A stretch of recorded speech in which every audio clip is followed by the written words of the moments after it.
അത് സ്ത്രീകളെ പ്രത്യേകം പറഞ്ഞുതരാം, നിങ്ങളത് പഠിച്ചു വെച്ചോളൂ. ഇസ്ലാമില് കൂടുതൽ അനുകമ്പ നിറഞ്ഞ നിയമങ്ങളൊക്കെ പെണ്ണുങ്ങൾക്കാണ്. പുരുഷനെ പലപ്പോഴും സ്വാതന്ത്ര്യമില്ല, സ്ത്രീകൾക്ക് സ്വാതന്ത്ര്യമുണ്ട്. അങ്ങനെയാണ് ഇസ്ലാം. നിങ്ങൾ നോക്കൂ, ഒരു വെള്ളിയാഴ്ച തന്നെ ഒരു 12 മണിയായി, നാളെ അല്ല മറ്റന്നാള് ഒരു 12 മണി സമയമായപ്പോ ഒരു പുരുഷന് തോന്നാണ് കുറച്ചു സമയം ഒന്ന് വീട്ടിലേക്ക് കിടന്നുറങ്ങണമെന്ന്. അയാൾക്കതിന് സ്വാതന്ത്ര്യമല്ല. ഒരു സ്ത്രീക്ക് തോന്നാണ് ഞാൻ കുറച്ചു സമയം ഒന്ന് കിടന്നുറങ്ങട്ടെ എന്ന്. നിനക്ക് അള്ളാഹുവിന്റെ ദീനില്ലതിന് സ്വാതന്ത്ര്യമുണ്ട്. ഈ പുരുഷൻ അവിടെ കിടന്നുറങ്ങാൻ നിവൃത്തിയില്ല, ഓൻ പള്ളിയിൽ പോണം. മനസ്സിലായപ്പോ നിങ്ങൾക്കാണ് സ്വാതന്ത്ര്യവും സൗകര്യവും അല്ലാഹുവിന്റെ ദീനിൽ കൂടുതലുള്ളത്. ഒരു പുരുഷനെ സംബന്ധിച്ചിടത്തോളം അവന് ഒരു പുരുഷനെ മാത്രമേ തുടർന്ന് നിസ്കരിക്കാൻ പറ്റുള്ളൂ. നിങ്ങൾക്ക് പുരുഷനെയും തുടരാം, സ്ത്രീകളെയും തുടരാം. അപ്പൊ ജമാഅത്തായി നിസ്കരിക്കാനും സൗകര്യം കൂടുതൽ പെണ്ണുങ്ങൾക്കാണ്. എന്റെ ഉമ്മക്ക് എന്നെ തുടർന്ന് നിസ്കരിക്കാം, എന്റെ പെങ്ങളെയും തുടർന്ന് നിസ്കരിക്കാം. പക്ഷേ എനിക്ക് എന്റെ ഉമ്മയെ തുടർന്ന് നിസ്കരിക്കാൻ പറ്റൂല, എന്റെ പെങ്ങളെ തുടർന്ന് നിസ്കരിക്കാൻ പറ്റൂല. അപ്പൊ സ്ത്രീകൾക്ക് സ്ത്രീകളെയും തുടരാം, പുരുഷനെയും തുടരാം. പുരുഷന് പുരുഷന്മാരെ മാത്രമേ തുടരാൻ പറ്റുള്ളൂ. ഞങ്ങൾക്ക് ബുദ്ധിമുട്ടാണ്, നിങ്ങൾക്ക് അനുകമ്പ നിറഞ്ഞ അല്ലാഹുവിന്റെ ലളിതമായ നിയമങ്ങളാണ് ഈ നിയമങ്ങളൊക്കെ. ഞാൻ ആലോചിച്ച് നോക്കാണ്, പുരുഷന്മാരോടെങ്ങാനും പടച്ചോൻ പറഞ്ഞിരുന്നു എന്ന് വെക്കുക, പുരുഷന്മാരെ നിങ്ങളൊക്കെ വീട്ടിൽ അടങ്ങി ഒതുങ്ങിയിരിക്കണം, സ്ത്രീകളൊക്കെ പുറത്തു പോകണമെന്നോ മറ്റോ പറഞ്ഞിരുന്നെങ്കിൽ ഇനി പുറത്തിറങ്ങാൻ എന്തെങ്കിലും ഒരു പഴുതുണ്ടോന്ന് സത്യത്തിൽ ഞാൻ ചിന്തിക്കൂലായിരുന്നു. കിട്ടിയ ആനുകൂല്യവും വെച്ച് ഒരു വലിയ പുതപ്പൊക്കെ അങ്ങോട്ട് പുതച്ചിട്ട് ഒരു ദിനേശ് പിടിയും വെച്ച് അവിടെ ഇരിക്കാന്നല്ലാതെ പിന്നെ ഞാൻ പുറത്തു പോവോ? എന്താ ഇതിന്റെ ആവശ്യം? അള്ളാഹ് അവിടെ ഇരുന്നോളി, ആണുങ്ങൾ പള്ളിയിൽ പോയിട്ട് നേടുന്ന കൂലിയൊക്കെ നിങ്ങൾക്ക് വീട്ടിൽ തരാന്ന് പറഞ്ഞാൽ പിന്നെ ഞാൻ അതിന്റെ അപ്പുറം എന്തോ ഉണ്ടോന്ന് ആലോചിക്കാൻ ബുദ്ധിയുള്ള പെണ്ണുങ്ങളെ കിട്ടുമോ? സഹോദരിമാരെ ആലോചിക്കണങ്ങള്. എന്നിട്ട് പുതിയ പള്ളി ഉണ്ടാക്കി ഒരു അനൈക്യവും ഇല്ലാത്ത രാജ്യത്ത്, നാട്ടിൽ മുസ്ലിം സമുദായത്തിനിടയിൽ ഭിന്നിപ്പും കുത്തിത്തിരിപ്പും ഉണ്ടാക്കാൻ ശ്രമിക്കുന്നവരെ കരുതിയിരിക്കണം എന്നുകൂടി ഓർമ്മപ്പെടുത്തി. സഹോദരിമാര്, റമദാൻ മാസം വരുമ്പോ തറാവീഹ് നിസ്കരിക്കാൻ നിങ്ങൾ ശ്രമിക്കണം. അതേപോലെ വീട്ടിലിരുന്നു കൊണ്ട് ദിക്ർ ചെല്ലാൻ നോക്കണം. മുൻഗാമികളായ സഹോദരിമാരുടെ ചരിത്രം നിങ്ങൾ ചിന്തിക്കണം. മഹദി മുആദത്തുൽ ലദവിയ്യ റളിയല്ലാഹു അൻഹാ, അവരെ ചരിത്രം നിങ്ങളൊന്ന് നോക്കൂ. ഏത് ദിവസവും സൂര്യൻ അസ്തമിക്കുമ്പോൾ, ഇരുള് പടരുമ്പോൾ മുആദത്ത് ബീവി ആയിഷ ബീവിനെ കാണാൻ ഭാഗ്യം കിട്ടിയ മഹദിയാണ്. അവര് അതാ പ്രഖ്യാപിക്കുന്നു, ഖത്തകൂനു ഹാദിഹി ആഖിറ ലൈലത്തിൽ ലീ, ഇതൊരു പക്ഷേ എന്റെ ജീവിതത്തിലെ ഒടുക്കത്തെ രാത്രിയായെങ്കിലോ. വല്ലാത്തൊരു സങ്കല്പമാണത്. ഇവിടെ കേൾക്കുന്ന സഹോദരിമാരോട് ഞാൻ ഓർമ്മപ്പെടുത്തട്ടെ, മുആദത്ത് ബീവി പറഞ്ഞ ആ വാചകം നിങ്ങൾ നന്നായി ഹൃദയത്തിലേക്ക് കയറ്റി വെക്കണം. ഈ രാവ് എന്റെ ജീവിതത്തിലെ ഒടുക്കത്തെ രാവായെങ്കിലോ എന്ന് ഏത് രാത്രിയിലും മുആദത്ത് ബീവി പറയും. അതെത്ര ശരിയാണ്. കഴിഞ്ഞ ഏതാനും ദിവസങ്ങൾക്ക് മുമ്പ് ഈ കഴിഞ്ഞ ആഴ്ചയിലാണ് സാധുവായ ഞാൻ ഒരു സ്ഥലത്ത് വയലിൽ പോകുന്ന സമയത്ത് എന്റെ വണ്ടി ഓടിച്ചുകൊണ്ടിരുന്ന സ്നേഹിതൻ പറയാണ്, എറണാകുളത്ത് ഇന്ന് രാവിലെ ഉസ്താദെ ഒരു സഹോദരി ഉണർന്നെഴുന്നേറ്റ് അവരുടെ ഭർത്താവിന് ചായ ഉണ്ടാക്കി കൊടുത്തു. ചായയും കുടിച്ച് ഭർത്താവ് പുറത്തേക്ക് ഇറങ്ങി. അതുവരെ ഇവര് കടന്ന അതേ സ്ഥലത്ത് പോയി കിടന്നു. പക്ഷേ അരമണിക്കൂറിനുള്ളിൽ ആള് മൗത്തായി പോയി. എന്റെ പെങ്ങളെ കൂട്ടുകാരിയ, അതുകൊണ്ട് പെങ്ങൾ അവിടേക്ക് പോയിരിക്കുകയാണെന്ന് യാത്രക്കിടയിൽ ഡ്രൈവർ പറയുന്നു. ഒരാഴ്ചയായിട്ടില്ല സഹോദരിമാരെ. ഇതാ മുആദത്ത് ബീവി പറയുന്നത്, ഇതെന്റെ ജീവിതത്തിലെ ഒടുക്കത്തെ രാത്രിയാണെങ്കിലോ. വലാ തുർജി ഫിഅലൽ ഖൈരി മിൻകാ ഇലാ ഗദീ ഒരു നല്ല കാര്യവും നാളെയാകട്ടെ നാളെയാകട്ടെ എന്ന നിലക്ക് മാറ്റിവെക്കരുത്. ലഅല്ലാ ഗദൻ യഅതി വഅൻത ഫഖീദു. നാളെ എന്ന ഒരു ദിവസമുണ്ടായേക്കാം, പക്ഷേ ആ നാളെയുടെ ഉദയ സൂര്യന്റെ ആദ്യ കിരണങ്ങൾ കാണാൻ നീ ബാക്കിയുണ്ടായിക്കൊള്ളണമെന്നില്ല. പഠിച്ചു നോക്കുക.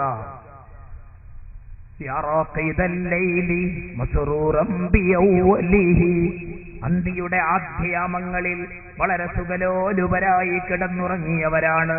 ഇന്നൽ ഹവാദിസ ഖദ് യത്റുഖനാ സഹാറാ. നേരം വെളുത്ത് കിട്ടിയില്ല, പ്രഭാതം പൊട്ടിവിടരുന്നതിന്റെ മുമ്പ് തന്നെ മരണത്തിന്റെ ദൂതുമായി അസ്റായീൽ വന്നിരിക്കുകയാണ്. തട്ടി വിളിച്ചുണർത്തി കൂട്ടിക്കൊണ്ടുപോയിരിക്കുകയാണ്. ഇതാണ് മനുഷ്യ ജീവിതത്തിന്റെ അവസ്ഥ.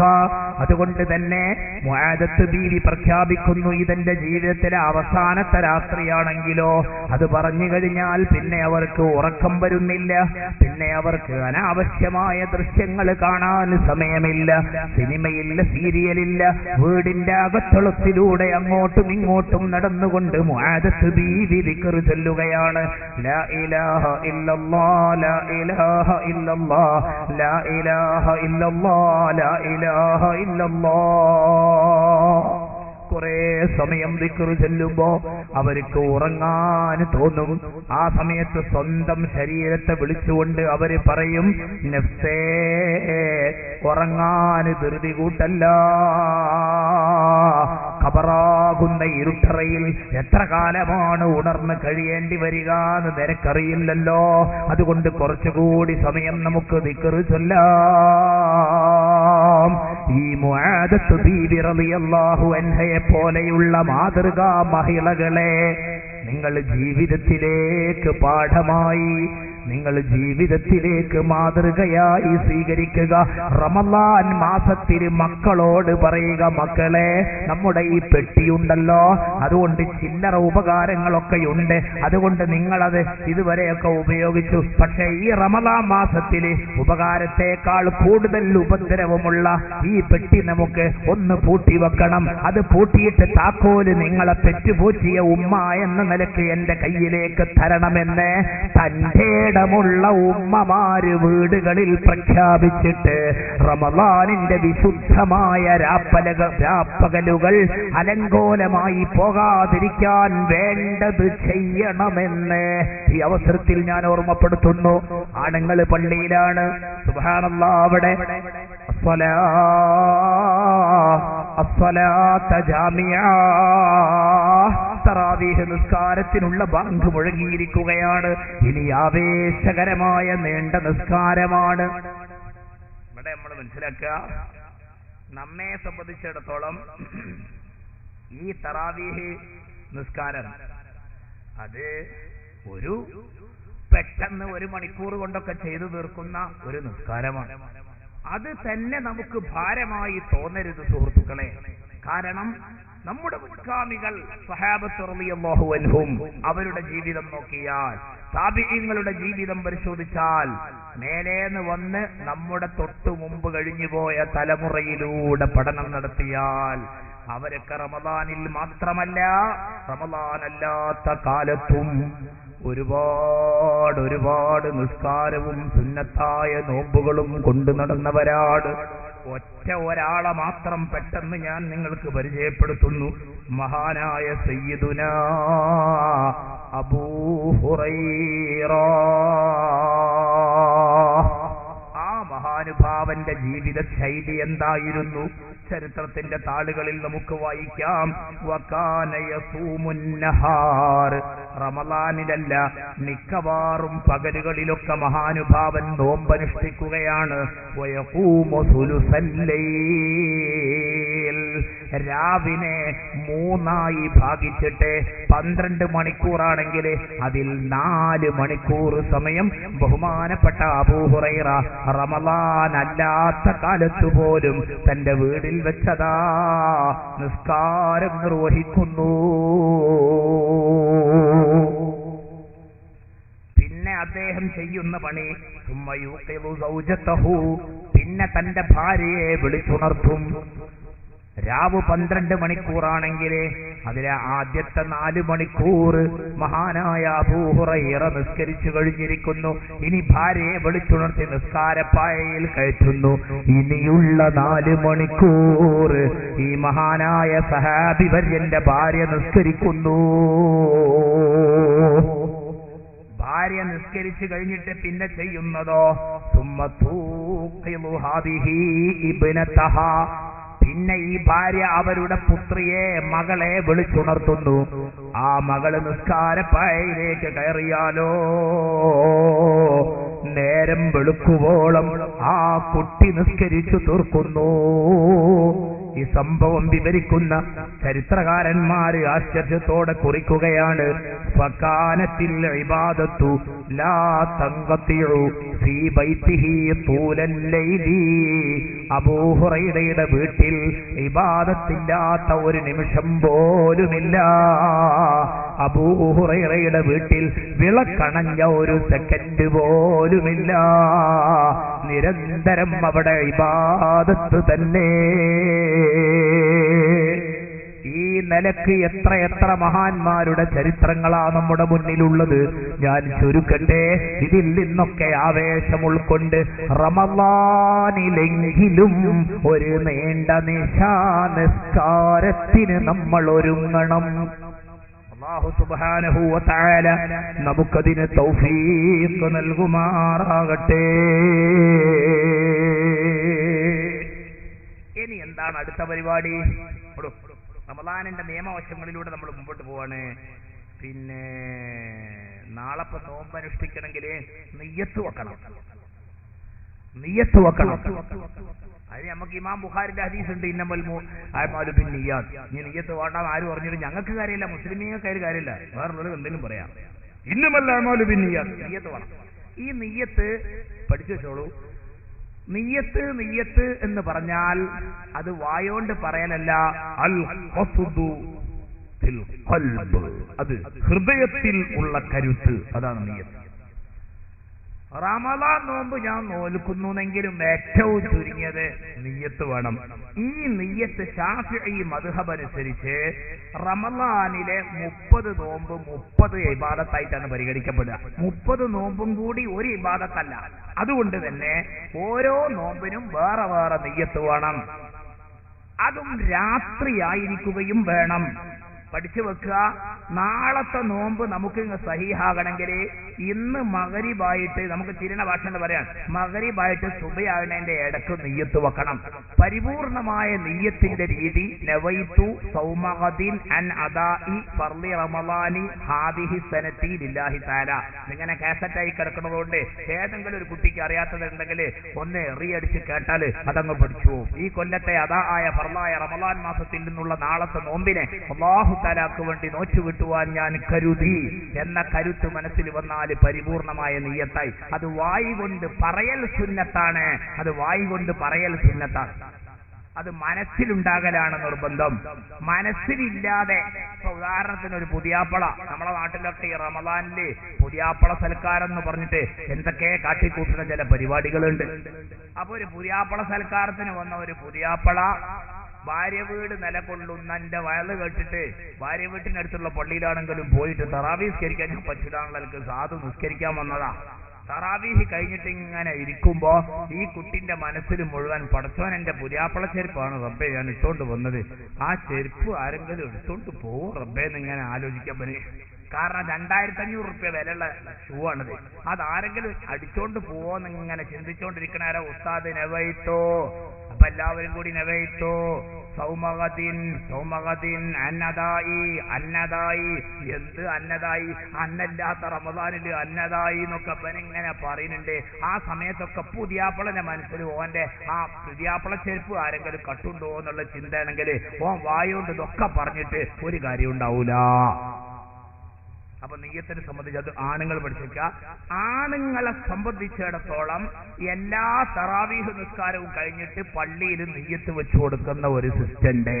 അത് നമ്മളെ രാജ്യത്തുണ്ട്, ചില വിദേശ രാജ്യങ്ങളിലും ഒക്കെ ഉണ്ട്. അൽഹംദുലില്ലാ. അതുകൊണ്ട് പുരുഷന്മാർക്ക് ആ നെയ്യത്ത് കട്ടായി പോവില്ല.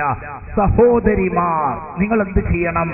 ഈ നാളെ മാസപ്പിറവിയാണ്ട് കണ്ടാൽ മഗ്‌രിബ് നിസ്കരിച്ചതിന് ശേഷമോ അല്ലെങ്കിൽ ഇശാ നിസ്കരിച്ചതിന്റെ ശേഷമോ അല്ലെങ്കിൽ നിങ്ങൾ തറാവീഹ് നിസ്കരിക്കുന്നവരാണെങ്കിൽ ആ തറാവീഹിന് ശേഷമോ ഏതെങ്കിലും ഒരു നിശ്ചിത സമയത്ത് ഞാൻ നിയ്യത്ത് വെക്കുമെന്ന് തീരുമാനിക്കുകയും അതൊരു ശീലമാക്കുകയും ചെയ്താൽ നിങ്ങൾക്കും നിയ്യത്ത് വിട്ടുപോകൂല. ഇനിയിപ്പോ അബദ്ധത്തിൽ നിയ്യത്ത് വെച്ചില്ലാന്ന് വെക്കുക, നേരം വെളുത്തു നിയ്യത്ത് വെച്ചില്ലാന്ന് ബോധ്യായി. എന്നാൽ ശാഫിഈ മദ്ഹബ് അനുസരിച്ച് ഞാൻ പറയട്ടെ സഹോദരന്മാരെ സഹോദരിമാരെ, നേരം വെളുത്തിട്ട് നിയ്യത്ത് വെച്ചില്ല എന്ന് ബോധ്യമായിട്ടുണ്ടെങ്കിൽ ഇനി അവൻ നോമ്പുകാരനെ പോലെ നിൽക്കണം. അതിന് നോമ്പ് എന്ന് ശറഇന്റെ സാങ്കേതികമായ ഭാഷയിൽ പറയില്ല, ഇംസാക്ക് എന്നാണ് പറയുക. അതേ, നോമ്പുകാരനെ പോലെ അവൻ നിൽക്കണം. നോമ്പ് മുറിന കാര്യങ്ങളൊന്നും ചെയ്യാൻ പാടില്ല, നിർബന്ധമായിട്ടും അങ്ങനെ തന്നെ നിൽക്കണം.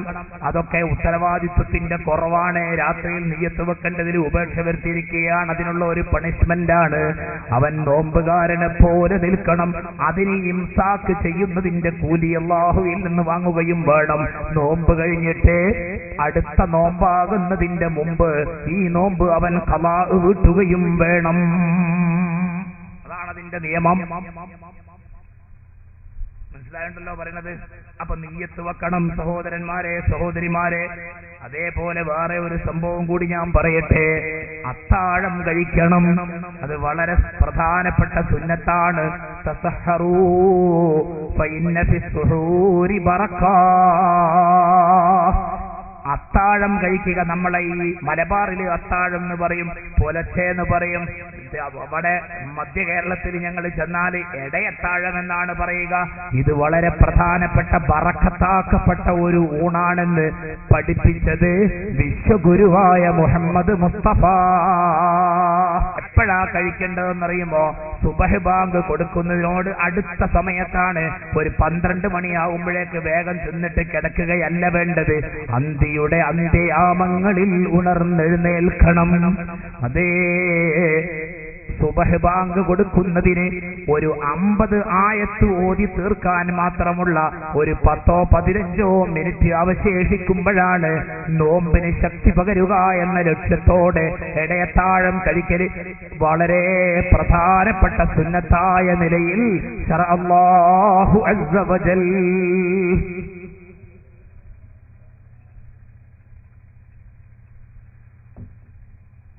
പ്രവർത്തകരാരോ വിളിച്ചിട്ട് സാധുവായ എന്നോട് പറഞ്ഞിരുന്നു, നോമ്പിന്റെ നിയമവശങ്ങൾ കൂടി കുറെയൊക്കെ പറയാൻ ശ്രമിക്കണം.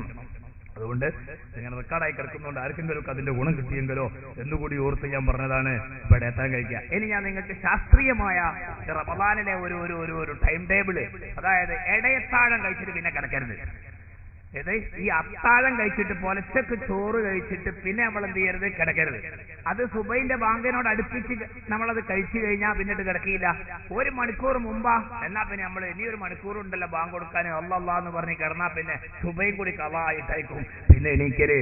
അതുകൊണ്ട് ഇടയത്താഴം കഴിച്ചിട്ട് പിന്നെ കിടക്കാതെ പുരുഷന്മാര് വേഗം പള്ളിയിലെത്തിയാല്, സഹോദരന്മാരെ, പുണ്യമാക്കപ്പെട്ട റമദാനിലെ അന്തിയുടെ അന്ത്യയാമങ്ങളിൽ നിങ്ങൾക്കൊരു 2 റക്അത്ത് തഹജ്ജുദ് നിസ്കരിച്ചുകൂടെയോ? എന്നിട്ട് പടച്ച റബ്ബിനോടൊന്ന് ദുആ ചെയ്തുകൂടെയോ?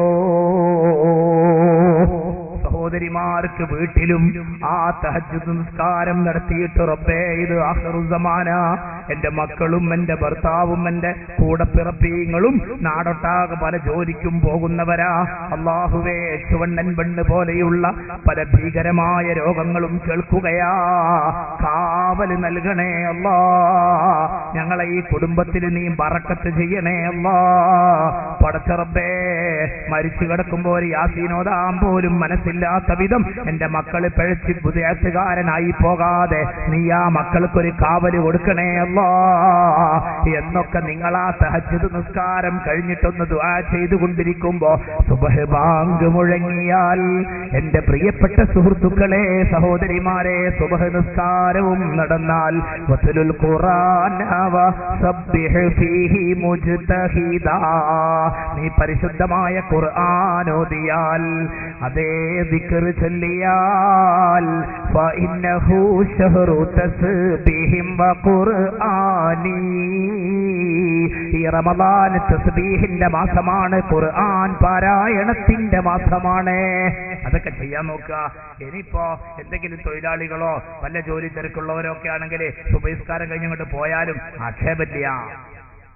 സഹോദരന്മാരെ, അപ്പോ നമ്മൾ ഇടയത്താഴം കഴിച്ചു, നിയ്യത്ത് വെച്ചു, ഈ സുബ്ഹ് ബാങ്ക് മുഴങ്ങലോടുകൂടി നമ്മുടെ ജീവിതത്തിലെ അതിപ്രധാനമായ ഇബാദത്ത് നോമ്പ് വ്രതം ആരംഭിച്ചു കഴിഞ്ഞിരിക്കുകയാണ്. വ്രതവും മതവും എന്നാണ് നാം പറഞ്ഞു വരുന്നത്. നോമ്പ് ഇവിടെ തുടങ്ങി. ഇതൊരു വല്ലാത്ത അതിവിശിഷ്ടമായ ഒരു ഇബാദത്താണ്. അതായത് നോമ്പ് അല്ലാഹുവിന്റെയും അടിമയുടെയും ഇടക്കുള്ള ഒരു രഹസ്യമാണ്. അതിൽ വേറെ ആർക്കും പങ്കില്ല. ഞാൻ നിസ്കരിക്കുന്നത് നിങ്ങൾക്ക് വേണമെങ്കിൽ വീഡിയോയിൽ പിടിക്കാം. നോമ്പ് സക്കാത്ത് കൊടുക്കുന്നത് വേറൊരാൾ അറിയും, ഹജ്ജ് ചെയ്യണമെന്ന് മറ്റൊരാൾ അറിയും. പക്ഷേ നോമ്പ് നോറ്റവന് നോൽക്കാത്തവനെ പോലെ നിൽക്കാം, നോൽക്കാത്തവന് നോമ്പ് നോറ്റവനെ പോലെ നിൽക്കാം. അത് അല്ലാഹുവിന്റെയും അടിമയുടെയും ഇടക്കുള്ള ഒരു രഹസ്യമാണ്. നോമ്പായാൽ നോമ്പിന്റെ പകൽ സമയങ്ങളിൽ അവൻ ഭാര്യാഭർത്താക്കളുമായി ബന്ധപ്പെടുന്നില്ല. അവന് അതുപോലെയുള്ള സർവ്വ സുഖഭോഗങ്ങളും മാറ്റിവെക്കുക എന്നത് നോമ്പിന്റെ ഘടകമാണ്. അവന് അന്നപാനീയങ്ങൾ ഒന്നുമില്ല. അവൻ നല്ല വാക്ക് മാത്രമേ പറയുന്നുള്ളൂ, നല്ലത് മാത്രമേ ചിന്തിക്കുന്നുള്ളൂ. അപ്പോൾ ഈ മനുഷ്യൻ മാലാഖയെ പോലെയാവുകയാണ്. നോമ്പ് നോൽക്കുന്നവൻ മലക്കിനെ പോലെ. സഹോദരന്മാരെ, സഹോദരിമാരെ, ആ വിശുദ്ധി ആർക്കാണ് ആഗ്രഹമില്ലാതിരിക്കുക? മനുഷ്യൻ വ്രതമനുഷ്ഠിച്ച് മലക്കിനെ പോലെയാവുകയാണ്. എത്രയാണ് ഈ നോമ്പുകാരന്റെ ബഹുമാനമെന്ന് നിങ്ങൾ ചിന്തിച്ചിട്ടുണ്ടോ? സുബ്ഹാനല്ലാഹ്. ഹദീസിന്റെ താളുകളിൽ നമുക്ക് കാണാം, ഒരാൾ നോമ്പനുഷ്ഠിക്കുന്നു, അവന്റെ എല്ലാ അവയവങ്ങളെയും നോമ്പാണെന്ന നിലക്ക് പരിരക്ഷിക്കുന്നു, അന്നപാനീയങ്ങളൊക്കെ ഉപേക്ഷിക്കുന്നു, എല്ലാ സുഖഭോഗങ്ങളും അല്ലാഹുവിന്റെ പൊരുത്തത്തിന് വേണ്ടി ഒരു നിശ്ചിത സമയം അവൻ മാറ്റിവെക്കുന്നു. ഇതുകൊണ്ട് അല്ലാഹു ഈ നോമ്പുകാരന് നൽകുന്ന ബഹുമാനം എത്രയാണ്! ഒരു ഹദീസിൽ കാണാം, നോമ്പ് നോറ്റവൻ കിടക്കുന്ന വിരിപ്പ് പോലും അവന് ദുആ ചെയ്യുമത്രേ. വിരിപ്പെന്താ ദുആരക്കണതെന്നറിയുമോ? അല്ലാഹുമ്മ അഅ്തിഹിൽ ഫുർശൽ മർഫൂആ. പഠിച്ചവരെ, നോമ്പ് നോറ്റ മനുഷ്യനാ ഈ വിരിപ്പിൽ കിടക്കുന്നത്. അതുകൊണ്ട് ദുനിയാവിലെ വിരിപ്പ് റബ്ബേ നിന്നോട് പറയുന്നു, സ്വർഗത്തിലെ വിരിപ്പ് ഇവൾക്ക് നീ വിരിച്ചു കൊടുക്കണേ അല്ലാ. അവനൊരു വസ്ത്രമെടുത്ത് ധരിക്കാൻ തുടങ്ങുമ്പോ ആ വസ്ത്രം പോലും അവന് അനുകൂല തരംഗങ്ങൾ സൃഷ്ടിക്കുകയാണ്. ആ വസ്ത്രം പടച്ചവനോട് ദുആരക്കുന്നു, റബ്ബേ ഒരു നോമ്പുകാരനായ എന്നെ ധരിക്കുന്നത്, അതുകൊണ്ട് നിന്റെ സ്വർഗത്തിലെ ഉടയാടകൾ ഇവൻക്ക് നീ നൽകണേ അല്ലാ. ബഹുമാനം തീരുന്നില്ല സഹോദരന്മാരെ. എത്രത്തോളം എന്നാൽ അവൻ കാലിൽ ധരിക്കുന്ന ചെരുപ്പ് പോലും അവന് വേണ്ടി പ്രാർത്ഥിക്കുമത്രേ. ആ ചെരുപ്പിനെ പ്രാർത്ഥിക്കാനുള്ളത് അല്ലാഹുമ്മ സബ്ബിത് ഖദമൈഹി അലസ്സിറാത്ത്. പടച്ചവനെ, പരിപാവനമായ പാപങ്ങൾ സിറാത്ത് പാലത്തിൽ നീ ഉറപ്പിച്ചു നിർത്തണേ അല്ലാ. ആലോചിച്ച് നോക്കിയേ, ആരാ ഈ നോമ്പ് ഉപേക്ഷിക്ക? അള്ളാഹു നിർബന്ധം നോച്ചോളണമെന്നില്ല എന്ന് പറഞ്ഞാൽ പോലും ചിലപ്പോൾ എന്ത് ചെയ്യും? നോറ്റുകളയും. യാത്രക്കാരനാണെങ്കിൽ അവന് നോമ്പ് നിൽക്കൽ നിർബന്ധമില്ല. ഇസ്ലാമികമായി ജമ്മും കസറും ഒക്കെ ആക്കാൻ മാത്രം ദൈർഘ്യമുള്ള ഹലാലായ യാത്രക്കാരനെ യാത്രയിൽ നോമ്പ് നോറ്റോളണമെന്നില്ല. എന്നാൽ ഇന്നിപ്പോ നമ്മൾ ഗൾഫിലൊക്കെ പോവുകയാണെങ്കിൽ നമ്മുടെ ഈ നാഷണൽ കുഴിവയിലൂടെ പോകുന്ന പ്രയാസങ്ങളൊന്നുമില്ല. കരിപ്പൂരിൽ നിന്ന് കയറിയ 5 മണിക്കൂർ കൊണ്ട് നമ്മൾ ജിദ്ദയിലെത്തി, 3 മണിക്കൂർ കൊണ്ട് നമ്മൾ ദുബൈയിലെത്തി. ഏത് രാജ്യത്തും നമ്മൾ പെട്ടെന്ന് എത്തുകയാണ്. അതൊക്കെ നല്ല സുഖകരമായ യാത്രയാണ്. അത്തരം ചില സന്ദർഭങ്ങളിലൊക്കെ പ്രയാസമൊന്നും ഇല്ലെങ്കിൽ യാത്രക്കാരന് നോമ്പ് നോൽക്കലാണ് നല്ലത്, പ്രയാസം ഉണ്ടെങ്കിൽ നോമ്പ് നോൽക്കാതിരിക്കലുമാണ് നല്ലത് എന്ന് ഫിഖ്ഹിന്റെ ഗ്രന്ഥങ്ങളിൽ നിന്ന് നമുക്ക് മനസ്സിലാക്കാൻ സാധിക്കും. അപ്പൊ പറഞ്ഞു വരുന്നത് ഈ നോമ്പ് അതിന് ഇത്ര വലിയ ആദരവും ബഹുമാനവും. നാം നോമ്പുകാരൻ തൊടുന്ന ഒരു സ്ഥലം പോലും സർവ്വ മണൽത്തരികളും അവന് അനുകൂല തരംഗങ്ങളായി തീരുകയാണ്. ആ നോമ്പാണ് നമ്മളിപ്പോ ഇവിടെ തുടങ്ങിയിട്ടുള്ളത്. ഇനി എന്ത് വേണം? പട്ടിണി കിടക്കുക എന്ന് പറഞ്ഞാല് അന്നപാനീയങ്ങളും സുഖഭോഗങ്ങളും മാറ്റിവെക്കുക എന്ന് പറയുന്നത് നോമ്പിന്റെ ഒരു ബാഹ്യമായ ചട്ടക്കൂടാണ്. ശരിയായ നോമ്പ് കണ്ണിനും നോമ്പാകണം, കാതിനും നോമ്പ് തന്നെ, കൈകാലുകൾക്കൊക്കെയും നോമ്പ് തന്നെ. ആ കാര്യം വളരെ ശ്രദ്ധയോടുകൂടി നാം ഉൾക്കൊള്ളണം. പിന്നെ മറ്റൊന്ന് പറയട്ടെ, അതെന്താണെന്നറിയുമോ? ഈ നോമ്പ് നമ്മുടെ ആത്മാവിനെ പരിപോഷിപ്പിക്കുന്നതോടൊപ്പം നമ്മുടെ ശരീരത്തെയും ശുദ്ധീകരിക്കുകയാണ്, നമ്മുടെ ആരോഗ്യത്തെ ദൃഢീകരിക്കുകയാണ്. നോമ്പ് എന്ന് പറഞ്ഞത് ഒരു ശരീരപീഠയാണെന്ന് ഒരാളും മനസ്സിലാക്കണ്ട. അല്ലാഹുവിന്റെ ദീനിൽ ശരീരത്തെ പീഡിപ്പിക്കാൻ പാടില്ല എന്നാണ് നിയമം. നബിയേ, ആവേശം വർദ്ധിച്ചിട്ട് ചില സഹാബിമാര് പറഞ്ഞു, ഞങ്ങൾ എല്ലാ ദിവസവും വർഷം മൊത്തവും ഇനി നോമ്പനുഷ്ഠിക്കും, രാവായ രാവുകളിലൊക്കെയും ഞങ്ങൾ നിസ്കരിക്കും, ഞങ്ങൾ നോമ്പ് നോൽക്കാത്ത പകലുകൾ ഇനി വേണ്ട നബിയേ. ആഖിറത്തിന്റെ ചിന്ത വർദ്ധിച്ചു പോയ മഹാന്മാർ ജീവിതത്തിലെ എല്ലാ അനക്കങ്ങളും മടക്കങ്ങളും വിവാദത്താക്കി മാറ്റാൻ ഒരുങ്ങിയപ്പോ അവരെ മുത്തുനബി ഉപദേശിക്കുന്നത് എന്താണെന്നറിയുമോ? അങ്ങനെ പറ്റില്ല മക്കളെ. നോമ്പ് നോൽക്കുന്ന ദിവസവും വേണം, നോമ്പില്ലാത്ത ദിവസവും വേണം. അതുപോലെ നിങ്ങൾ അല്പമൊക്കെ ഉറങ്ങണം, കുടുംബത്തോടൊപ്പം കഴിയണം. ഇതെല്ലാം കൂടിയതാണ് ജീവിതമെന്ന് ഹബീബായ നബി പഠിപ്പിച്ചുകൊണ്ട് നൽകുന്ന ഉപദേശം. ഫൈനലി ജസദിക അലൈക ഹഖ്ഖാ, മനുഷ്യ നിനക്ക് നിന്റെ ശരീരത്തോട് കടപ്പാടുണ്ട്. വൈനലി ഐനൈക അലൈക ഹഖ്ഖാ, നിനക്ക് നിന്റെ നേത്രങ്ങളോട് ബാധ്യതയുണ്ട്. വൈനലി സൗരിക അലൈക ഹഖ്ഖാ, നിനക്ക് നിന്റെ അതിഥികളോട് ബാധ്യതയുണ്ട്. വൈനലി സൗജിക അലൈക ഹഖ്ഖാ, നിനക്ക് നിന്റെ ഭാര്യയോട് ബാധ്യതയുണ്ട്. ഈ ബാധ്യതകളെല്ലാം നിറവേറ്റുമ്പോഴാണ് ജീവിതം അർത്ഥപൂർണമാകുന്നത്. അഅ്തി കുല്ലദീ ഹഖ്ഖിൻ ഹഖ്ഖാ, എല്ലാവരോടുമുള്ള കടപ്പാടുകളും ബാധ്യതകളും നിറവേറ്റണം. എല്ലാ പകലും നോമ്പ് നോറ്റാ പറ്റില്ല, എല്ലാ രാത്രിയും പുലരുന്നതുപോലെ നിസ്കരിച്ചാൽ പറ്റില്ല എന്ന് അഷ്റഫുൽ ഖൽഖി ത്വഹ റസൂലുള്ളാഹി. ഈ ഹദീസ് വായിക്കുമ്പോ ഈ വിനീതൻ പലപ്പോഴും ചിന്തിക്കുന്ന സംഭവമുണ്ട്. ഇന്ന് നമ്മൾ നിസ്കരിക്കാനും നോമ്പൊരുക്കാനും ആവേശം ഉണ്ടാക്കാനാണ് വയല്, അതേ സമയത്ത് നമ്മുടെ മുൻഗാമികൾ ഇതൊക്കെ കൂടിപ്പോയിട്ട് നിർത്താനായിരുന്നു വയല്. അത് തിരിച്ചറിയണം നമ്മൾ. ഇത് കൂടിപ്പോയിട്ട് നിർത്താൻ വേണ്ടി വയല് പറയേണ്ട അവസ്ഥ വന്നു. അപ്പൊ അല്ലാഹുവിന്റെ ദീനിലെ നോമ്പ് അതൊരു ശരീരപീഠയല്ല.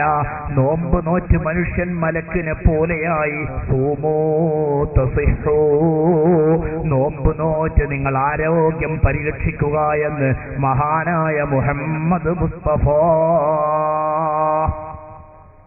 നോമ്പ് നോറ്റിട്ട് ആരോഗ്യം സംരക്ഷിക്കണമെന്ന് റസൂൽ സല്ലല്ലാഹു അലൈഹി വസല്ലം പറഞ്ഞിട്ടുണ്ട്. അല്ലാഹുവിന്റെ റസൂലിന് ഇതൊക്കെ അറിയാം.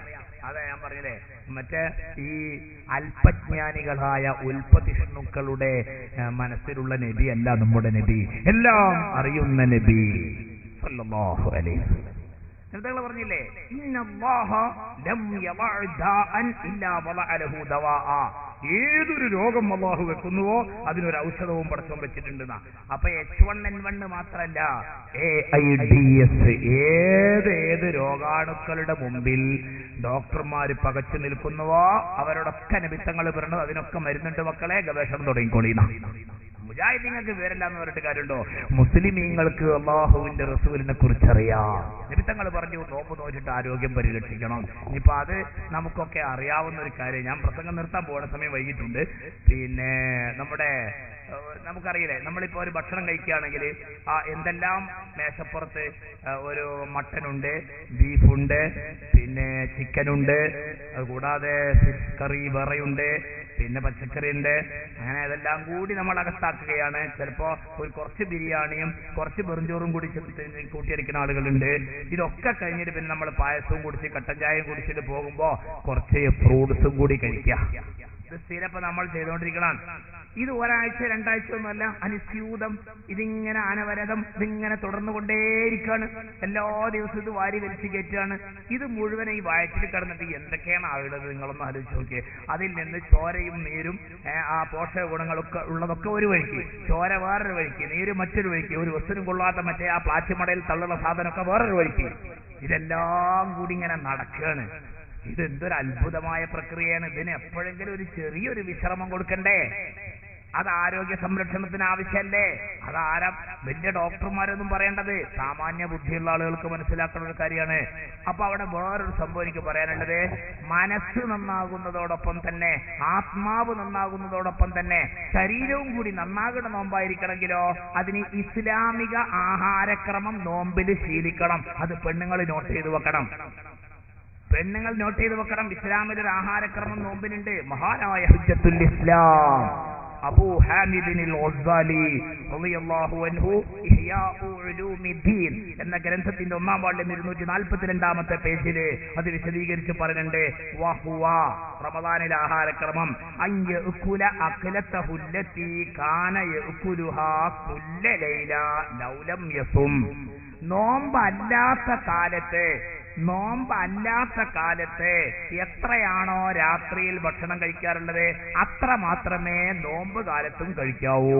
പറഞ്ഞു തരുന്നത് മഹാനായ ഒരു വിശുദ്ധൻ കൂടിയായ ഇമാം ഹുജ്ജത്തുൽ ഇസ്ലാം അബൂ ഹാമിദിനിൽ ഗസാലി റളിയല്ലാഹു അൻഹു.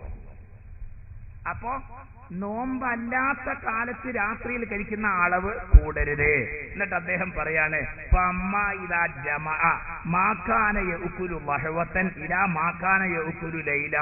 അപ്പോ ഒരു ബിരുദൻ എന്ത് ചെയ്തു, പകല് കഴിക്കുന്നതും കൂടി രാത്രി കഴിക്കുന്നതിലേക്ക് കൂട്ടിയടിച്ചാലോ, അത് രണ്ടും കൂടി കൂട്ടിയടിച്ചാൽ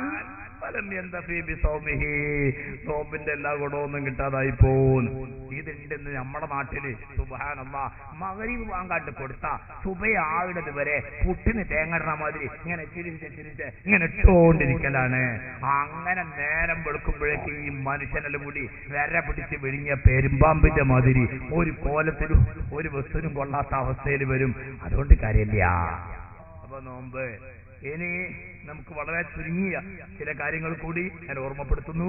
അല്ലാഹു സുബ്ഹാനഹു വ തആല എല്ലാ സത്യത്തിലും നോമ്പ് അനുഷ്ഠിക്കുന്നവരിൽ നമ്മെ ഉൾപ്പെടുത്തുമാറാകട്ടെ. ഇത്രയൊക്കെ ബഹുമാനം, ഇത്രയൊക്കെ ശ്രേഷ്ഠത, മഹത്വം ഒക്കെയുള്ള നോമ്പ്, ആ നോമ്പ് നമ്മൾ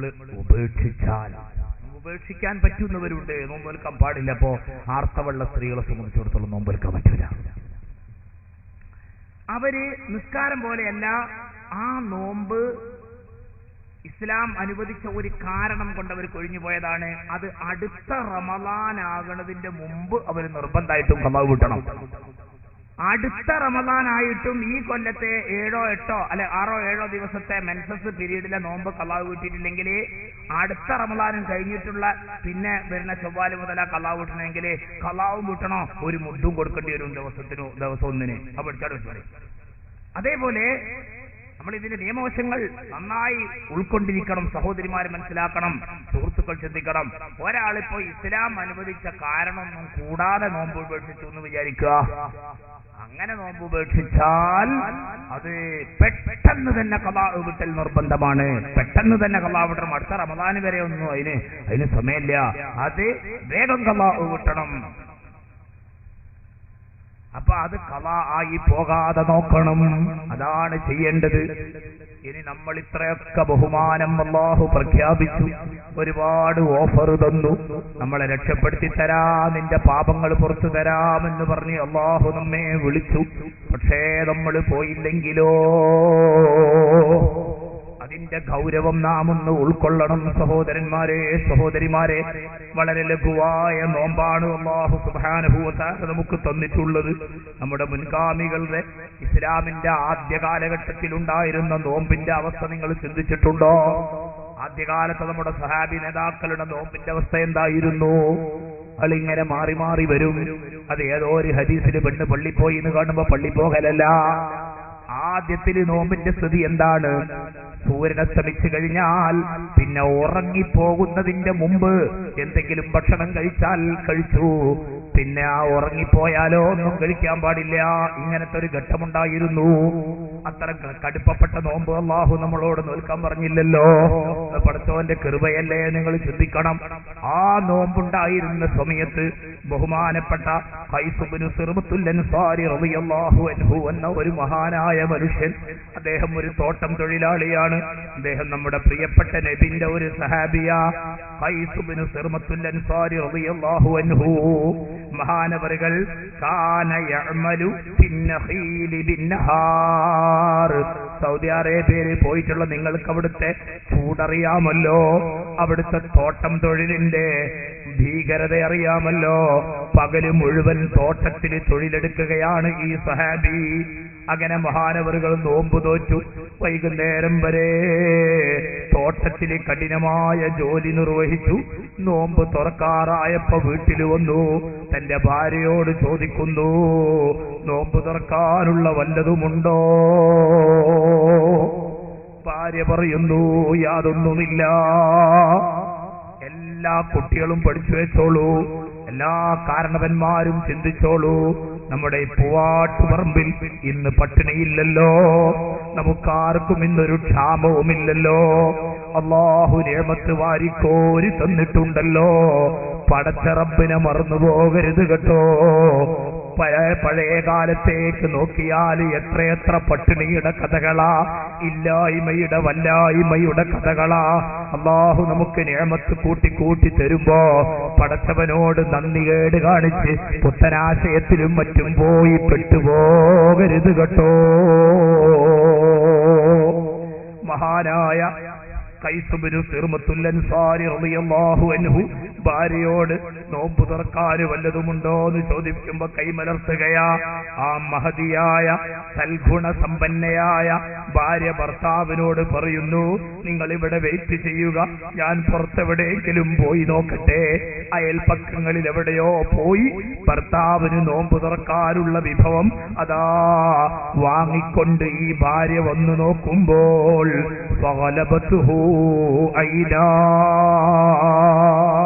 പകല് മുഴുവൻ തോട്ടത്തിൽ ജോലി ചെയ്ത ഭർത്താവ് ഉറങ്ങിപ്പോയി. ഇനി ഭക്ഷണം കഴിക്കാൻ നിവൃത്തിയില്ല. ഭക്ഷണം കഴിക്കണമെങ്കിൽ ഉറങ്ങുന്നതിന് മുമ്പ് കിട്ടണം. ഭാര്യ ഭക്ഷണവുമായിട്ട് വന്നപ്പോഴേക്ക് ഭർത്താവ് ഉറങ്ങിപ്പോയി. ആ മഹദി എവിടുന്ന് പറഞ്ഞു, ഹൈബത്തല്ലക, മഹാ കഷ്ടായി പോയല്ലോ. ഭർത്താവ് ക്ഷീണിച്ച് നോമ്പ് തുറക്കാൻ വന്ന് ഒന്നും കിട്ടാത്ത സാഹചര്യത്തിൽ അയൽപ്പക്കങ്ങളിൽ എവിടെയോ പോയത് സംഘടിപ്പിച്ചു. പക്ഷേ ഇനി ഇത് നിങ്ങൾ കഴിക്കില്ലല്ലോ, ഉറങ്ങിപ്പോയല്ലോ. ആ മഹാൻ ഭക്ഷണം കഴിക്കാതെ തന്നെ അടുത്ത ദിവസവും നോമ്പ് പിടിച്ചു. യുവാക്കളെ, അങ്ങനെ ഏകദേശം നട്ടുച്ച സമയമായപ്പോൾ മഹാനവറുകൾ ബോധരഹിതനായി വീണുപോയി. രണ്ടാമത്തെ ദിവസത്തിലേക്ക് നീണ്ട പട്ടിണി കിടന്നുകൊണ്ടുള്ള നോമ്പാണ്, കഠിനമായ ജോലിയാണ്. തലകറങ്ങിപ്പോയി, ബോധം നഷ്ടപ്പെട്ടു പോയി. ഈ വിവരം ഹബീബായ നബി മുഹമ്മദുർ റസൂലുള്ളാഹി സ്വല്ലല്ലാഹു അലൈഹി വസല്ലമ തങ്ങളുടെ സദസ്സിൽ ചർച്ചയായപ്പോ അല്ലാഹു സുബ്ഹാനഹു വ തആല സപ്താകാശങ്ങൾക്കപ്പുറത്ത് നിന്ന് ജിബ്രീൽ എന്ന മലക്കിന്റെ കയ്യിൽ ഒരായത്തും കൊടുത്തിട്ട് പറഞ്ഞയച്ചു. ജിബ്രീൽ ചിറകിട്ടടിച്ചു മദീനയിൽ ഇറങ്ങി. അതാ ആയത്ത് ഓതി കൊടുക്കുന്നു. വകുലൂ വശ്റബൂ ഹത്താ യതബയ്യന ലക്കുമുൽ ഖൈത്തുൽ അബ്യദു മിനൽ ഖൈത്തിൽ അസ്വദി മിനൽ ഫജ്രി. ആയത്തിറങ്ങി. ഇനി നിങ്ങളെ സൂര്യൻ അസ്തമിച്ചാലേ ഫജ്ർ സാദിഖ് വെളിവാകുന്നത് വരെ അഥവാ സുബ്ഹ് ബാങ്ക് ഇന്റെ സമയമാകുന്നത് വരെ കുലൂ വശ്റബൂ തിന്നുകയും കുടിക്കുകയൊക്കെ ചെയ്തോളൂ. അതോട് ചേർത്ത് അല്ലാഹു പറഞ്ഞു, ഭാര്യ ഭർത്താക്കന്മാര് തമ്മിൽ ബന്ധപ്പെട്ടോളൂ, അതിനൊന്നും വിരോധമില്ല. അതോടെ പഠിച്ചു വെക്കണം. ആവശ്യമില്ലാത്ത എന്തെങ്കിലുമൊക്കെ മനസ്സിലാക്കി വെക്കും. അതായത് നോമ്പ് കാലത്ത് ഇങ്ങനെ ഒന്നും പാടില്ല, അങ്ങനെ ഒന്നും അല്ല അള്ളാന്റെ ദീന്. മഗ്രിബ് മുതൽ സുബയാണതിന്റെ ഇടയ്ക്ക് ഭാര്യ ഭർത്താക്കന്മാര് തമ്മിൽ ബന്ധപ്പെടുന്നതിന് അള്ളാന്റെ ദീനെതിരല്ല, അള്ളാന്റെ ദീനെതിരല്ല. ഇല്ലാത്തത് പറഞ്ഞുണ്ടാക്കിയത് ചെറുപ്പക്കാരെ വഴി തെറ്റിക്കരുത്. സഹോദരിമാര് പഠിച്ചവിടെ വെച്ചോളൂ, അതിന് വിരോധമില്ല. പക്ഷെ ഒരു മസലയും കൂടി ഞാൻ അവിടെ പറയാം. ഇങ്ങനെ ഇപ്പൊ രാത്രിയിൽ ഒരാണും പെണ്ണും അവർ ഇസ്ലാമിക കുടുംബജീവിതം നയിച്ചു, അവർക്ക് കുളി നിർബന്ധമായി എന്ന് വെക്കുക. എന്നാൽ ഈ കുളി സുബ്ഹ് ബാങ്ക് കൊടുക്കുന്നതിന്റെ മുമ്പ് തന്നെ കുളിക്കൽ നല്ലതാണ്, സുന്നത്താണ്. ഇനിയിപ്പോ സംഗതി വശാൽ ഇവര് കുളിക്കുന്നതിന് മുമ്പ് തന്നെ സുബ്ഹ് ബാങ്ക് കൊടുത്തു പോയി എന്ന് വെക്കുക, നോമ്പിന് തടസ്സമില്ല. ഉസ്താദേ ഞങ്ങൾ നിയ്യത്ത് വെച്ചതിന്റെ ശേഷമാണെങ്കിലോ നിയ്യത്ത് അതുകൊണ്ടൊന്നും പോവില്ല. നിയ്യത്ത് ഇശാസ്കരിച്ച് നിങ്ങൾ നിയ്യത്ത് വെച്ചിട്ടുണ്ട്, അല്ലെങ്കിൽ തറാവീഹ് വെച്ച് നിയ്യത്ത് വെച്ചിട്ടുണ്ട്, അതിന്റെ ശേഷമാണ് ഭാര്യ ഭർത്താക്കൾ തമ്മിൽ ബന്ധപ്പെട്ടത്, നിയ്യത്തിന് കേടുണ്ടോ? നിയ്യത്തിന് അതുകൊണ്ട് കേടില്ല. നിയ്യത്ത് വെച്ച ശേഷം നിങ്ങൾ വയറിറച്ച് ഭക്ഷണം കഴിച്ചിട്ടുണ്ട്, നിയ്യത്ത് പോകുമോ? നിയ്യത്ത് പോവില്ല. അതേസമയത്ത് വേറൊരു ഗണിയുണ്ട്. ഒരുത്ത നിയ്യത്ത് വെച്ചതിന് ശേഷം ഇനിയിപ്പോ ഞാന് നാളെ നോമ്പ് നോൽക്കണില്ല എന്നാണ് തീരുമാനിച്ച് നിയ്യത്താണ് പിൻവലിച്ചാൽ നിയ്യത്ത് പോകും. അത് ഷർവാനിയിൽ വിശദീകരിക്കുന്നുണ്ട്. വെച്ച നിയ്യത്ത് മുറിച്ചാ മുറിയുന്ന ആവശ്യമില്ലാത്ത പണിക്ക് പോണതിനാ നിയ്യത്ത് വെച്ച് പിന്നെ മുറിക്കാൻ നടക്കണത്. അപ്പൊ ഭക്ഷണം കഴിച്ചു എന്നോർത്തിട്ടോ ഭാര്യയുമായിട്ട് ബന്ധപ്പെട്ടോ എന്നോർത്തിട്ടോ വെച്ച നെയ്യത്തിന് തകരാറില്ല. ആ മസ്അല അവിടെ പഠിച്ചു വെക്കുക. സുബഹിന്റെ മുമ്പ് തന്നെ കുളിച്ച് വൃത്തിയാകാൻ നോക്കുക. ഇനിയിപ്പോ സുന്നത്തോ ഫർമോ ആയ കുളി നമ്മൾ പകല് സമയത്ത് വെള്ളം കോരി ഒഴിച്ചു കുളിക്കുന്ന സമയത്ത് സുന്നത്തോ ഫർമോ ആയ കുളി നടത്തുമ്പോ നമ്മൾ അറിയാതെ വെള്ളം അകത്തേക്ക് എന്തായിപ്പോയി കേറിപ്പോയി എന്നോർത്തിട്ട് നോമ്പ് പോവൂല. മുങ്ങി കുളിച്ചാൽ അകത്തേക്ക് വെള്ളം കടക്കും, നോമ്പ് പോകും, സൂക്ഷിക്കണം. ഇതൊക്കെ കൂടി ഞാൻ ഇടയ്ക്ക് ഓർമ്മപ്പെടുത്തിയിട്ട് ഞാൻ എന്തേ പറഞ്ഞത്, ഈ ആയത്ത് അവതരിക്കാനുണ്ടായ പശ്ചാത്തലം മഹാനായ സഹാബി നോമ്പ് നോച്ചിട്ട് ബോധം കെട്ട് വീണതാ. ആ ആയത്തിലാണ് ഈ വിഷയങ്ങളൊക്കെയും അല്ലാഹു സുബ്ഹാനഹു വ തആല നമുക്ക് പഠിപ്പിക്കുന്നത്. അതെല്ലാം നമ്മൾ ഉൾക്കൊണ്ട് ഇത്രയും കടുപ്പപ്പെട്ട നോമ്പൊന്നും അല്ലാഹു നമുക്ക് തന്നിട്ടില്ലല്ലോ. തന്നത് ലഘുവായ നോമ്പാണ്. ആ നോമ്പ് ഒരു നിശ്ചിത സമയം നമുക്ക് അനുവദനീയമായ നോമ്പല്ലാത്ത സമയത്ത് അനുവദനീയമായ കാര്യങ്ങൾ തന്നെ ഒരു നിശ്ചിത സമയം നമ്മൾ മാറ്റിവെക്കുന്നു. അത് നമ്മളുടെ ജീവിതത്തിൽ ഒരു പരിശീലനമുണ്ടാക്കി തരികയാണ്. നോമ്പിന്റെ ശരിയായ ലക്ഷ്യം എന്താണ്? അല്ലാഹു നോമ്പ് നിർബന്ധമാക്കി തന്നിട്ട് പറഞ്ഞത് ലഅല്ലക്കും തസൂമൂൻ, നിങ്ങൾക്ക് നോമ്പ് നിർബന്ധമാക്കിയിരിക്കുന്നു, നിങ്ങളൊക്കെ നോമ്പുകാരാകാൻ വേണ്ടി എന്നല്ല അല്ലാഹു പറഞ്ഞത്. മറിച്ച് നിങ്ങൾക്ക് അല്ലാഹു നോമ്പ് തന്നത് ലഅല്ലക്കും തത്തഖൂൻ, നിങ്ങൾ മുത്തഖീങ്ങളാകാൻ വേണ്ടി എന്ന് ഖാലല്ലാഹു അസ്സ വജൽ.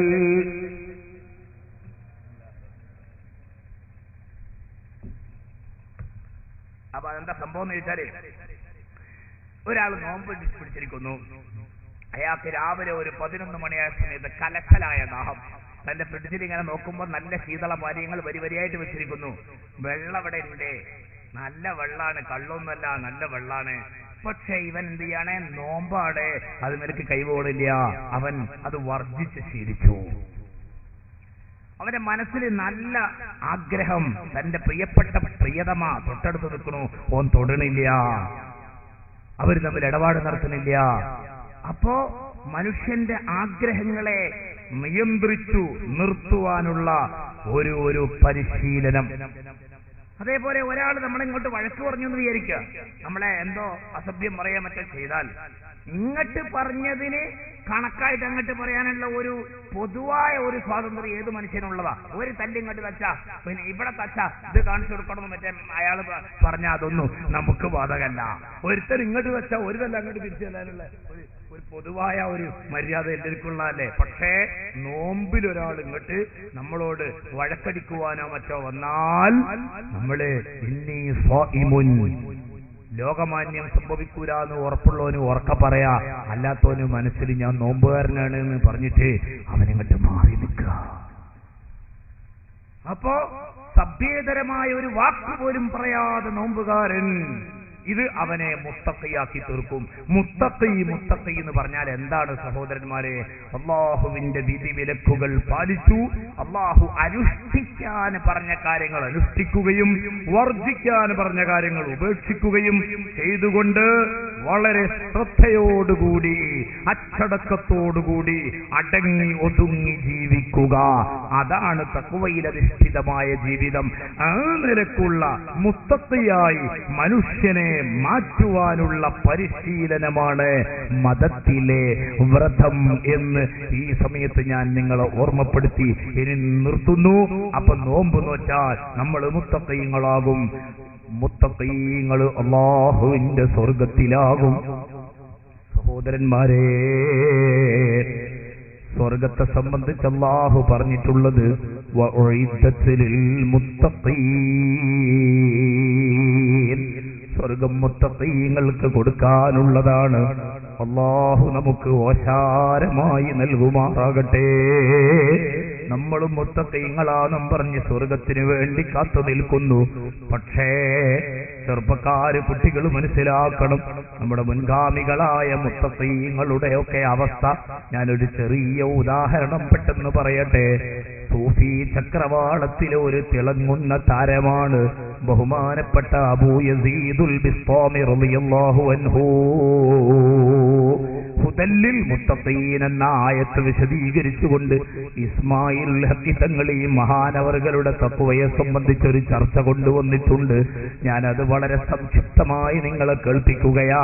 അദ്ദേഹവും തന്റെ ഒരു ശിഷ്യനും കൂടി മരുഭൂമിയിലൂടെ നടന്നു പോകുന്ന സമയത്ത് മഹാനായ അബൂ യസീദുൽ ബിസ്താമി റളിയല്ലാഹു അൻഹുവിന്റെ ഒരു വസ്ത്രം ഒന്ന് അലക്കേണ്ടതായി വന്നു.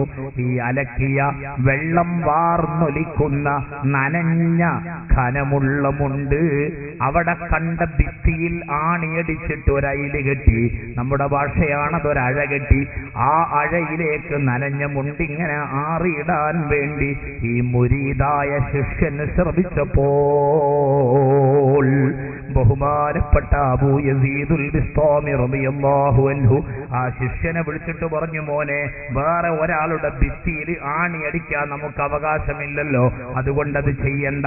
ഈ കുട്ടി പിന്നെ നനഞ്ഞ ഈ തുണി അവിടെ കണ്ട ഒരു വൃക്ഷത്തിന്റെ ശിഖരത്തിലേക്ക് ആറിയിടാൻ ശ്രമിച്ചപ്പോ മഹാനവറുകൾ പറയുകയാ, ആ നനഞ്ഞ മുണ്ടെങ്ങാനും കനം കുറഞ്ഞ ആ കൊമ്പിലേക്ക് ഇട്ട് കഴിഞ്ഞാല് ആ മരത്തിന്റെ കൊമ്പൊടിഞ്ഞു പോയെങ്കിലോ നമ്മൾ മുസ്ലിമീങ്ങൾക്കൊരു ദ്രോഹം ചെയ്യാൻ പാടില്ലല്ലോ.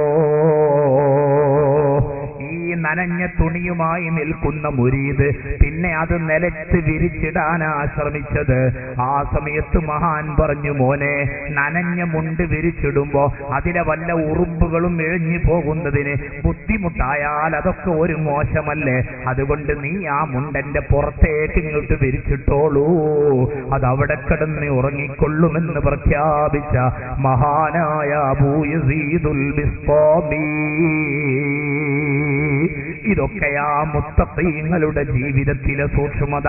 ഈ മഹാന്മാരിലൂടെയാണ് ഇസ്ലാമിന്റെ സൗന്ദര്യം ഇസ്ലാമിന്റെ പുറത്തുള്ള ആളുകൾ പോലും മനസ്സിലാക്കേണ്ടത്. ഇസ്ലാം ഭീകരതയുടെ മതമല്ല. ഇസ്ലാം ഇവിടെ പ്രശ്നങ്ങൾ സൃഷ്ടിക്കുന്ന, കുഴപ്പങ്ങൾ ഉണ്ടാക്കുന്ന ആദർശമല്ല. മറിച്ച് ഒരു ഉറുമ്പിന് പോലും ഒരു ഉപദ്രവം ചെയ്യാത്ത മാനസികമായ അവസ്ഥയുള്ളവനാണ് ശരിയായ മുസ്ലിം.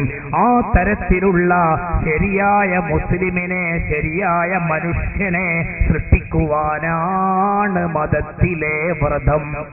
ശരിയായ മനുഷ്യനെ സൃഷ്ടിക്കലാണ് നോമ്പിന്റെ പരിപാടി എന്നും കാണാം. ഖുർആനിൽ അല്ലാഹു സുബ്ഹാനഹു വ തആല ഒരു സ്ഥലത്ത് പറയുന്നുണ്ട്, ഖുർആനെ സംബന്ധിച്ച് അല്ലാഹു പറയാണ് ഹുദല്ലിൽ മുത്തഖീൻ, ഈ ഖുർആൻ മുത്തഖീങ്ങൾക്ക് വഴി കാണിക്കാനാണ്. നോക്കണം, അതേ ഖുർആൻ അതേ അധ്യായത്തിൽ തന്നെ മറ്റൊരിടത്ത് പറയുന്നു شهر رمضان الذي أنزل فيه القرآن هدى للناس. ഖുർആൻ മനുഷ്യന്മാർക്ക് മാർഗദർശനത്തിനാണ്. ഒരു സ്ഥലത്ത് ഖുർആൻ മുത്തഖീങ്ങൾക്ക് വഴി കാണിക്കാനാണ്, വേറെ ഒരു സ്ഥലത്ത് ഖുർആൻ മനുഷ്യന്മാർക്ക് മാർഗദർശനത്തിനാണ് എന്ന് അല്ലാഹു പറഞ്ഞാൽ മഹാനായ ഇമാം റാസി ഇതിനെ യോജിപ്പിക്കുന്ന ഒരു രംഗുണ്ട്. ഇതെങ്ങനെ ശരിയാകുക? ഒരു സ്ഥലത്ത് മുത്തഖീങ്ങൾക്കാണ് ഖുർആൻ എന്നറിയാം, വേറൊരു സ്ഥലത്ത് മനുഷ്യന്മാർക്കാണ് ഖുർആൻ എന്ന് പറയാ. അപ്പൊ ഇതെങ്ങനെ ഒക്കുക? എന്നിട്ട് ഇമാം റാസി റളിയല്ലാഹു അൻഹു അതിനെ നമുക്ക് ഒപ്പിച്ച് പഠിപ്പിച്ചു തരുന്നത്, ഒരാള് സത്യത്തിൽ മുത്തഖി അല്ലെങ്കിൽ ഓനെ മനുഷ്യനെന്ന് തന്നെ പറയാൻ പറ്റൂല. കണ്ടോ? അപ്പൊ ഒരു മനുഷ്യനാണ് എന്ന് ഒരാളെ പറയണമെങ്കിൽ ഓ മുത്തഖിയാകണം. അപ്പൊ ഹുദല്ലിൽ മുത്തഖീൻ എന്ന് പറഞ്ഞതും ഹുദല്ലിൻ നാസി എന്ന് പറഞ്ഞതും രണ്ടും കൂടി യോജിച്ചു എന്ന് മഹാനായ ഫഖറുദ്ദീൻ റാസി റഹിമഹുല്ലാഹ് അവിടുത്തെ തഫ്സീറിലൂടെ പഠിപ്പിക്കുകയാണ്. ഇതിവിടെ വെച്ചിട്ട് ഒരു കവിയുടെ രണ്ട് വരികളും കൂടി യോജിപ്പിക്കാൻ എനിക്ക് തോന്നുന്നു. സൂറത്ത് മേ ഇൻസാൻ ഹേ സീറത്ത് മേ ഹയവാൻ ഹേ. കോലം കണ്ടിട്ട് മനുഷ്യനാണെന്നാ തോന്നണത്, പക്ഷെ ചേര് കണ്ടിട്ട് മൃഗാണെന്നാ തോന്നണത്. കേട്ടോ? അപ്പൊ ഒരാളെ മനുഷ്യൻ എന്ന് അഭിസംബോധന ചെയ്യണമെങ്കിൽ തന്നെ ഓ മുത്തഖിയാകണം എന്ന് ഈ ആയത്തിൽ നിന്ന് നമ്മൾ പഠിക്കുമ്പോൾ മനസ്സിലാക്കുക, മതത്തിലെ വ്രതം മനുഷ്യനെ സൃഷ്ടിക്കുവാനുള്ളതാണ്. ഇതൊക്കെ ഉൾക്കൊണ്ട് നാം മുസ്ലിമീങ്ങൾ, പ്രത്യേകിച്ച് ചെറുപ്പക്കാർ, നല്ല ആവേശത്തോടുകൂടി ഇൻഷാ അല്ലാഹ് എപ്പോൾ നമ്മെ തേടി ഇസ്രായേൽ വന്നാലും എന്റെ കൂടെ ഒരു ലൈലത്തുൽ ഖദറെങ്കിലും ഉണ്ടല്ലോ, എന്റെ കൂടെ ഒരു 10 കൊല്ലത്തെ നോമ്പുണ്ടല്ലോ, എന്തെങ്കിലും ഒന്ന് ഓർത്തെടുത്ത സമാധാനത്തോടുകൂടി കണ്ണടയ്ക്കാൻ ഈ റമളാൻ മുതൽ എല്ലാ റമളാനുകളും വിശിഷ്ടരാപ്പകലുകളും അല്ലാഹു പ്രത്യേകമായ ആനുകൂല്യങ്ങളും അനുഗ്രഹങ്ങളും തരുന്ന സമയങ്ങൾ പ്രത്യേക ശ്രദ്ധയോടുകൂടി നാം ഒരുക്കി വെക്കാൻ ശ്രമിക്കണമെന്ന് ഓർമ്മപ്പെടുത്തി, ഇതൊക്കെ പറഞ്ഞിട്ടും ഒരാളെ മനസ്സലിയുന്നില്ലെങ്കിൽ അവൻ എന്ത് അവസ്ഥയിലായിരിക്കും, ഏത് തരത്തിലുള്ള ശിക്ഷയായിരിക്കും അവൻ അനുഭവിക്കേണ്ടി വരിക എന്നതിലേക്ക് വെളിച്ചം വീശുന്ന ഒരു ചെറിയ സംഭവം പറഞ്ഞിട്ട് പ്രസംഗം അവസാനിപ്പിക്കുകയാണ്. നിങ്ങൾ ശ്രദ്ധിക്കണം, മുത്തുനബി പറയുന്നു, ഒരു ദിവസത്തിൽ ഞാൻ കിടന്നുറങ്ങുമ്പോ 2 ആളുകൾ എന്നെ സമീപിച്ചു. ഇബ്നു ഹജർ തങ്ങൾ സവാജിറിലെ ഇത് രേഖപ്പെടുത്തിയിട്ടുണ്ട്. ഹബീബായ നബി പറയാണ്, ഉറങ്ങണ സമയത്ത് 2 ആളുകൾ എന്നെ സമീപിച്ചു. അവരെന്നെ തട്ടി വിളിച്ചുണർത്തിയിട്ട് എന്നോട് പറഞ്ഞു, നബിയെ പോവാന്ന് പറഞ്ഞു. അങ്ങനെ ഞാൻ ആ 2 ആളുകളോട് കൂടി പോയിട്ട് അവരെന്നെ എവിടെയാ കൊണ്ടുചെന്നതെന്നറിയുമോ? ഒരു അപരിഷ്കൃതമായ അപരിചിതമായ ഒരു പർവ്വതത്തിന്റെ താഴെ അവരെന്നെ എത്തിച്ചു. യാതൊരു പരിചയവുമില്ലാത്ത വലിയ മലയാണ്. ആ മലന്റെ താഴെ എത്തിച്ചിട്ട് അവരെന്നോട് പറയുകയാ, നബിയേ ഇസ്അദ്, നിങ്ങൾ ഈ മലന്റെ മുകളിലേക്ക് കയറണം. ആ സമയത്ത് ഞാൻ പറഞ്ഞു, ഇന്നീലാ ഉത്തീഖുഹു, ഈ മലന്റെ മുകളിൽ കയറാനൊന്നും എനിക്ക് ആവതില്ല, എന്നെ കൊണ്ട് പറ്റൂല കയറാൻ എന്ന് പറഞ്ഞു. അവര് 2 ആളും എന്നെ ഉപദേശിക്കുകയാണ്, ഇന്നാ സനുസഖിലുഹു ലക യാ റസൂലല്ലാഹ്, അല്ലാഹുവിന്റെ റസൂലേ, ഈ മലന്റെ മുകളിൽ തൽക്കാലം നിങ്ങളൊന്നും കയറാതെ പറ്റൂല, അതിന് അങ്ങേക്ക് മലന്റെ മേലെ കയറാൻ ഞങ്ങൾ സഹായിക്കാം, ഹെൽപ്പ് ചെയ്യാം. ആ 2 പേരുടെ സഹായത്തോടുകൂടി ഞാൻ ആ മലന്റെ മേലെ കയറി. ഹത്താ ഇദാ കുന്തു ഫീ സവാഇൽ ജബലി, ആ വലിയ മലയുടെ ഒത്ത മുകളിലെത്തിയപ്പോൾ അതാ ചെകിടടപ്പിക്കുന്ന ഭീകരമായ ശബ്ദം കേൾക്കുന്നു, കൂട്ടക്കരച്ചിൽ കേൾക്കുന്നു, ദീനരോധനങ്ങൾ കേൾക്കുന്നു. ഞാൻ എന്നെ കൂട്ടിക്കൊണ്ടുപോയ അവരോട് ചോദിക്കുകയാണ്, മാ ഹാദിഹിൽ അസ്വാത്ത്, ഇതെന്തൊരു ശബ്ദമാണ്, ഇതെന്തൊരു കരച്ചിലാണ് ഈ കേൾക്കുന്നത്? ആ സമയത്ത് അവരെന്നോട് പറഞ്ഞു, നബിയേ ഹാദാ അവാഉ അഹ്ലിന്നാർ, നിങ്ങളീ കേൾക്കുന്ന കരച്ചില് നരകക്കാരുടെ നിലവിളിയാണ് യാ റസൂലല്ലാഹ്. അല്ലാഹുവിന്റെ റസൂലേ, നരകത്തിൽ പെട്ടുപോകുന്ന അധർമ്മകാരികളായ ആണ് പെണ്ണുങ്ങളുണ്ടല്ലോ, എല്ലാ ദോഷങ്ങളും പൊറുപ്പിച്ചെടുക്കാൻ പടച്ചവൻ വെച്ച് നീട്ടിയ അവസരങ്ങളൊന്നും ഉപയോഗിക്കാതെ നരകത്തിൽ നിന്ന് മോചനം നേടാതെ മരിച്ചു പോകുന്ന അക്രമികളായ നന്ദിയില്ലാത്ത മനുഷ്യരുണ്ടല്ലോ. വീണ്ടും നിങ്ങൾ പഠിച്ചു വെച്ചോ, നമ്മൾ ഈ തറാവീഹ് നിസ്കാരമൊക്കെ നടത്തി കഴിഞ്ഞാൽ ഒരു ദുആ നടത്തുന്നുണ്ട്. ആ ദുആ ഒരു ഹദീസിന്റെ അടിസ്ഥാനത്തിലുള്ള ദുആയാണ്. എല്ലാ രാത്രികളിലും അല്ലാഹു അനേകായിരം ആളുകളെ നരകത്തിൽ നിന്ന് ഒഴിവാക്കുമെന്ന് ഇത്തഖാക്കുമെന്നൊരു ഹദീസുണ്ട്. അതിന്റെ അടിസ്ഥാനത്തിലാ ഉസ്താദ് ദുആ ചെയ്യുന്നത്. അല്ലാഹുമ്മ ഇന്ന ലക ഫീ കുല്ലി ലൈലത്തിൻ മിൻ ലയാലി ശഹ്രി റമളാൻ. പടച്ചവനെ, ഈ റമളാനിന്റെ എല്ലാ ദിനരാത്രങ്ങളിലും അനേകായിരങ്ങളെ നീ നരകത്തിൽ നിന്ന് മോചിപ്പിക്കുന്നുണ്ടല്ലോ. ഇജഅൽനാ മിൻ തഖായിക വതുലഖായിക വഖുലഫായിക വഉമനായിക മിനന്നാർ.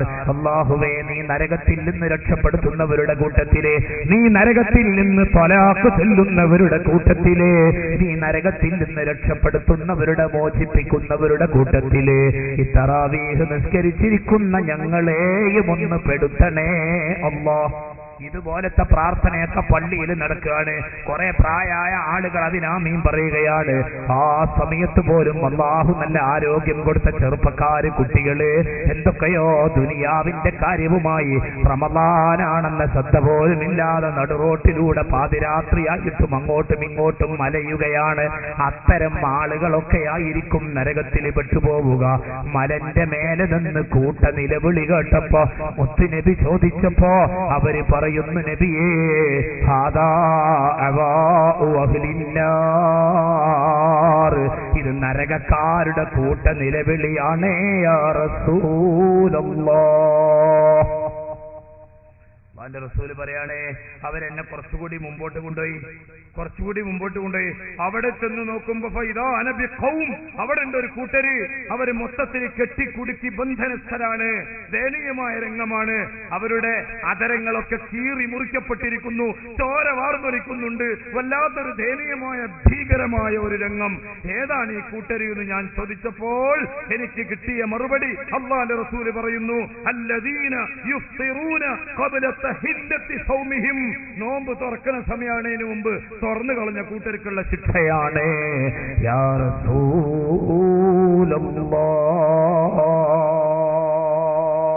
അതുകൊണ്ട് പേടിക്കണം, സൂക്ഷിക്കണം. നോമ്പ് നോൽക്കാത്തവരെ ശിക്ഷയല്ലേ ഈ പറഞ്ഞത്. നോച്ചിട്ട് സമയമാണതിന് മുമ്പ് നോമ്പ് തുറന്നു കളഞ്ഞവർക്ക് പോലും ഇത്ര വലിയ ശിക്ഷയാണെങ്കിൽ നോമ്പ് നമ്മൾ ശ്രദ്ധിച്ചില്ലെങ്കിൽ അല്ലാഹു തന്ന സമ്മാനങ്ങളും ആനുകൂല്യങ്ങൾ പോലും ധിക്കാരം കൊണ്ട്, വിവരമില്ലായ്മ കൊണ്ട് അവഗണിച്ചു പോയാൽ നാം കൈകടിക്കേണ്ടി വരും എന്ന് ഓർമ്മപ്പെടുത്തി റഹ്മാനായ റബ്ബിന്റെ അളവറ്റ അനുഗ്രഹങ്ങൾ നമുക്ക് ഈ പുണ്യമാസത്തിൽ പടച്ച റബ്ബിനോട് ചോദിച്ചു വാങ്ങാൻ കഴിയണം. അതിനല്ലാഹു അനുഗ്രഹിക്കുമാറാകട്ടെ എന്ന് ദുആ ചെയ്തുകൊണ്ട് ഞാൻ എന്റെ